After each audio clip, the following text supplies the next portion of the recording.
Nyandicubahiro mukuru w'igihugu ndabaramukije. Nitwa Shimirimana Francine. Twebwe abagendana ubumuga turafise ibibazo twisangije. Turipfuza nyandicubahiro mukuru w'igihugu cyacu cyiza cy'u Burundi ko mwoturose uburaro nka kurya mwagiye murose bademobilize nyamwaburya tudapfa aho tubaye usanga bigoranye. Ikindi kibazo dufise nyandicubahiro mukuru w'igihugu mu kwezi kw'indwi guheze mwaraturungikiye ministre email de Sabushimike mwahora muza muradufasha mu bintu bya bino byuma byacu nyunganira ngingo bivyuma dukoresha amabekiye amaprotike ubuhoho mwaduhaye nde tuzobaza nde. Hama ikigira kabiri nyandicubahiro mukuru w'igihugu jewe mfise ikibazo c'ingwara mfise timere muri colonne vertebrale bandungitse kwivuza mu gihugu ca Kenya.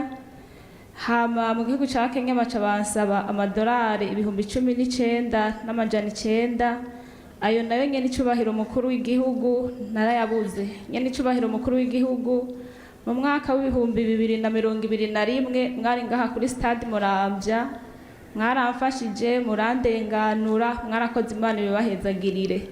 Hanyuma ca ndasubira ndakora ibyo nahora nkora kubera iyo ngwara yaciye intera usanga yiremika rusibirazivyora gusaba umuriyoni n'amafaranga hejuru za scanner namwe murabizi ntiriwe ndarandira.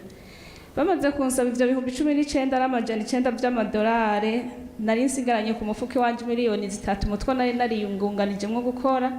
Hama ca ndaterereza mu nshuti n'abagenzi abonzi nabo ntazi barashobora kunterera amafaranga miliyoni 7 no kuvuga ubu mfise imiliyoni 10. Nyandicubahiro mukuru w'igihugu cy'u Burundi ndabasavye mu nyunganire murumva aho nagejeje kandi nari naragerageje shobore kuvugwa murakoze.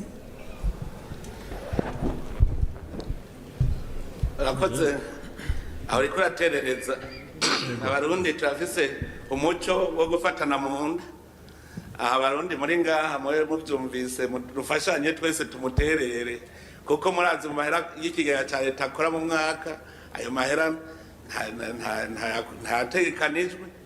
Hanyuma yavuze ati tubaronderera aho baba. Erega umuntu amugaye aguma ari uwo mu muryango, aguma ari uwo mu muryango. Umuryango utegereza kumenya aho yoba. Rero mu kibano iyo babona n'umuryango udafise amikoro bose boza baratererana uko nyene umuntu akaronka ahaba. Mugabo twovuga tuti dutore amahera azoza arubakira abamugaye bose sinzi ko igihugu kizohava kiyaronka yose, ariko twumve yuko abamugaye arabo gufatwa mu mugongo kandi baguma ari abana b'umuryango n'abana b'igihugu.